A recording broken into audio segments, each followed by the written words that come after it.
90 करोड़ में से 25 करोड़ लोग जागृत हो गए। मैं आपको दावे के साथ कहता हूं, मेरी बात लिख के रख लीजिए, कोई जरूरी नहीं है कि मैं 500 साल तक जीऊं। जिस दिन सनातनी हिंदू, ये कड़वा पटेल, ये लौवा पटेल, ये दलित, ये महादलित इससे ऊपर उठ गया और उसे अपने सनातनी होने का बोध हो गया, दावे से कहता हूं, आपकी सरकार हो, आपके विरोधियों की सरकार हो, इस्लामिक सरकार भी आ जाए, अगर राष्ट्र जाग गया, 95 से 100 करोड़ बीच में सनातनियों में कोई 78 साल का है, कोई 72 साल का है, जीवन का कोई कमी उनके दिल में नहीं है, कोई पद प्राप्ति की चाह नहीं है। अगर वो टेलीविजन पे बैठ करके भी इस्लामिक जिहादियों को तर्कों से, तथ्यों से डिमोलिश करते हैं और रात के 2-2 बजे भाषण भी दे सकते हैं, तो फिर क्या इस देश में पुरुषार्थियों की कमी है क्या? तो फिर मैं समझता हूं कि आपको मक्कारों और दलालों को नहीं सुनना चाहिए। बहिष्कार करिए उनका, जो आपको आज के दिन भी झूठ बोल रहे हैं, जो हर छोटी बात को अपने एजेंडे के हिसाब से घुमा रहे हैं। वो कहते तो हैं कि हम सनातनियों की रक्षा के लिए हैं, लेकिन सनातनियों के हत्यारे हैं, सुपारी किलर हैं ये।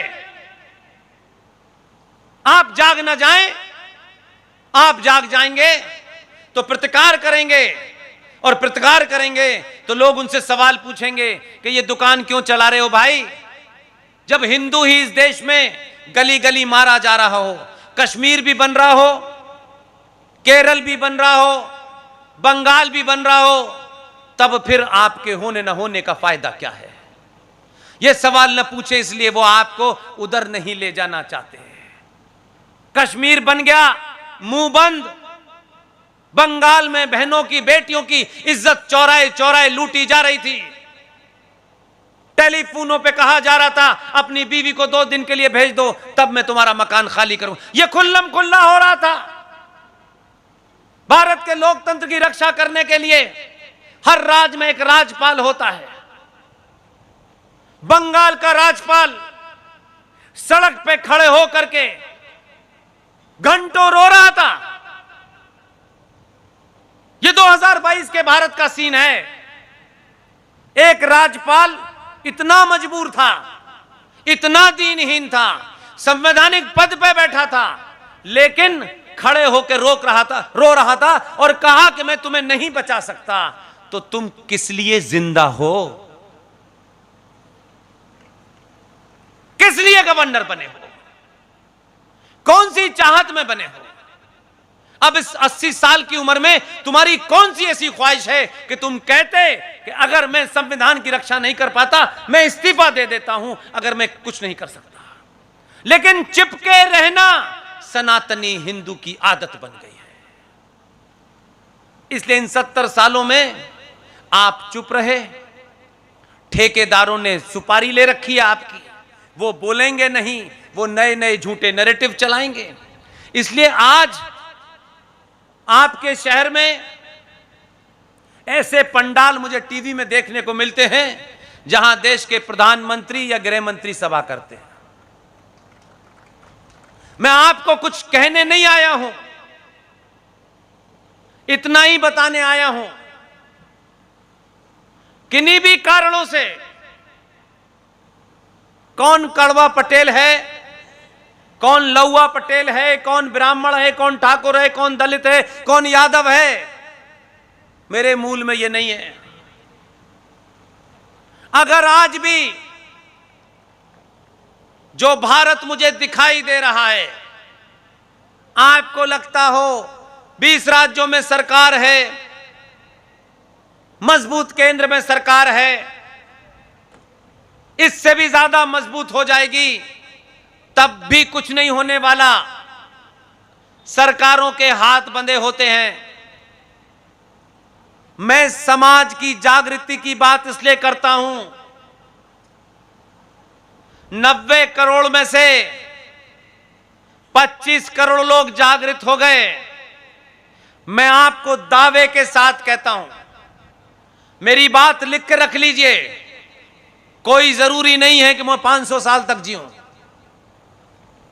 जिस दिन सनातनी हिंदू, ये कड़वा पटेल, ये लौवा पटेल, ये दलित, ये महादलित, इससे ऊपर उठ गया और उसे अपने सनातनी होने का बोध हो गया, दावे से कहता हूं, आपकी सरकार हो, आपके विरोधियों की सरकार हो, इस्लामिक सरकार भी आ जाए, अगर राष्ट्र जाग गया तो हर सरकार आपकी चौखट पे नाक ना रगड़े तो मेरा नाम बदल दीजिएगा।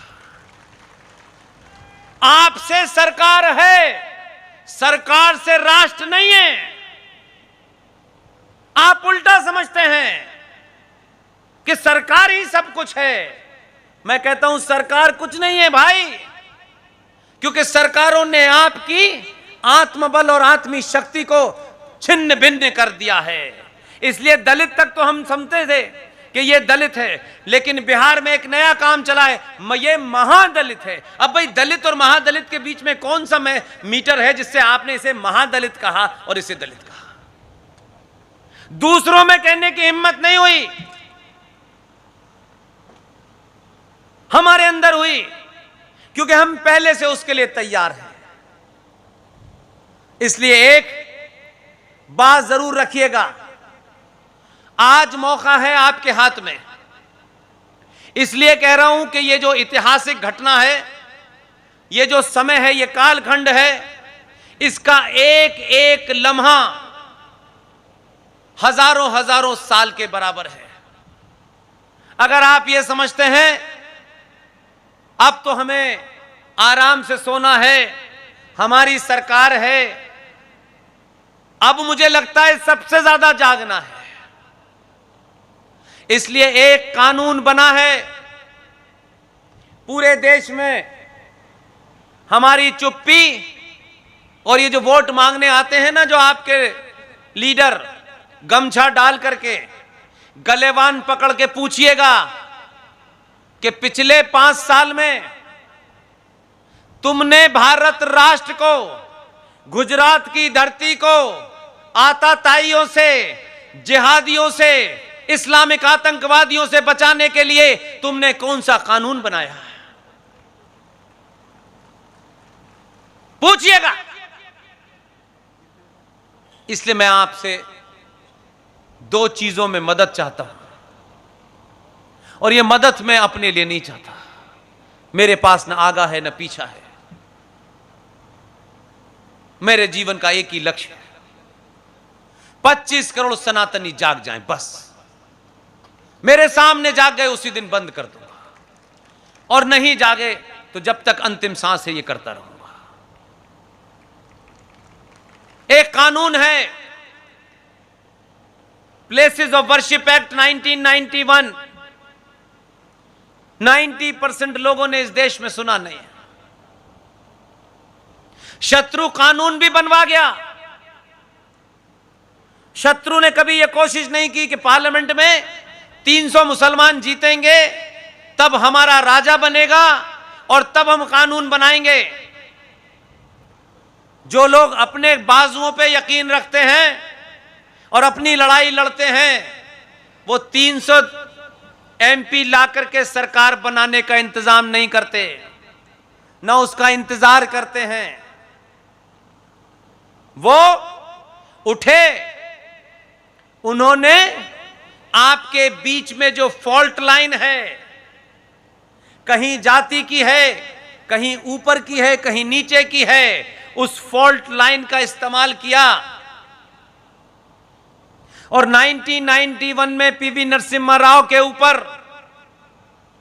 दबाव बनाया, और दबाव बना करके हल्ला नहीं मचाया। हमारे यहां तो जरा सा काम हो जाए, हम अपनों को कम बताते हैं, पड़ोसी को ज्यादा बताते हैं। यह प्लेसेस ऑफ वर्शिप एक्ट बन गया और कहा गया कि भारत के अंदर 30 से 32 हजार, जिसमें काशी भी है, मथुरा भी है, इनके अंदर कोई 32,000 मंदिर हैं जो मेरे पूर्वजों के थे।